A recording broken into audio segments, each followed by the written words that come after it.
이런 거죠. 유동규 전 본부장과 관련해서 민주당 측의 일부에서는 검찰이 유동규라는 사람을 회유한 것 아니냐 이런 주장을 한 바가 있었습니다. 김의겸 민주당 의원이 지난해 10월 서울고검 국정감사장에서 이런 얘기를 했습니다. 한번 들어보시죠. 지금 현재 2명의 변호사가 있는데 유동규 씨를 접견하려고 하는데 접견이 안 돼요. 유동규는 자신이 검사로부터 뇌물로 엮일 경우에 30년도 살 수 있다라는 이야기를 듣고 대단히 위축돼 있고 겁을 내고 있다고 합니다. 변호인과의 접견을 막는 이 이상한 상태, 수감자를 불러서 뭔가 회유하고 협박하고 있는 거 아닌가라고 하는 강한 의심이 듭니다. 전혀 아닙니다. 유동규는 별건 사건의 피의자의 자격으로 조사를 진행하고 있습니다. 회유 있었다는 얘기가 많은데 그거에 대해서 좀 말씀 좀 해주세요.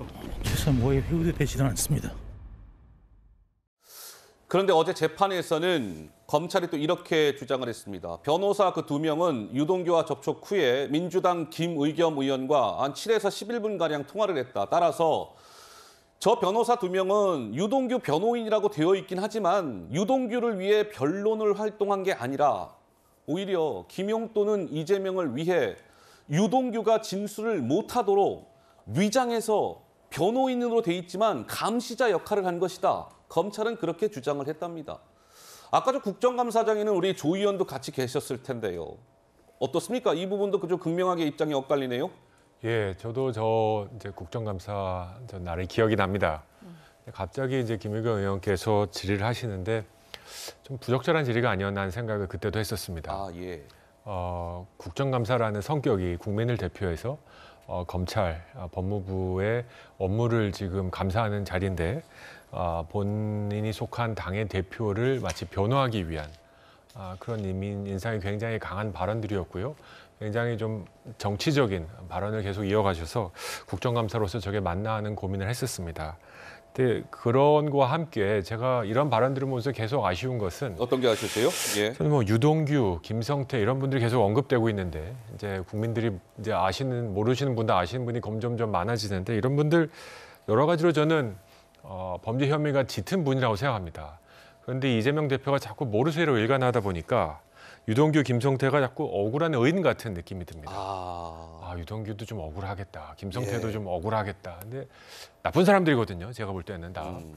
근데 더 나쁜 사람이 뒤에서 모르쇠로 버티고 있으니까 반사익을 보고 있는 게 아닌가 하는 생각이 듭니다. 이게 자꾸 이재명 대표가 이게 피그말리온 효과라는 게 있지 않습니까? 예.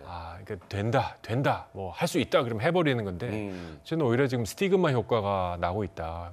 이재명 대표가 이제 범죄 혐의가 있는 사람들 뒤에 숨어서 자신을 무죄를 증명하고 싶지만 한통속일 뿐이다. 어차피 한통속이다. 빨리 재판 끝났으면 좋겠다. 예. 솔직히 제가 이 방송 나온 한 몇 달 되는 것 같은데요. 예. 이재명 대표 방송 안 해본 적이 없습니다. 예. 이게 드라마하고 예능 프로그램은 재미없으면 채널 돌리잖아요. 네. 근데 이 정치 방송은 돌려도 이재명 계속 이재명이지 않습니까? 이건 시청권에 대한 폭력이다. 아하. 좀 빨리 좀 끝냈으면 좋겠다 예. 하는 생각 막 가득합니다. 지금 제 머릿속에. 이걸 보고 계신 우리 시청자분들 안 그러십니까? 정말 뭐 이재명 종교도 아니고 이게 뭐 종교 방송도 아니고 너무 지겹습니다. 너무 지겹다. 빨리 좀 끝내고 싶다 하는 생각뿐입니다. 알겠습니다. 그런 말씀이시고, 근데 이재명 대표를 둘러싼 뉴스는 또 계속 연일 쏟아지고 있습니다.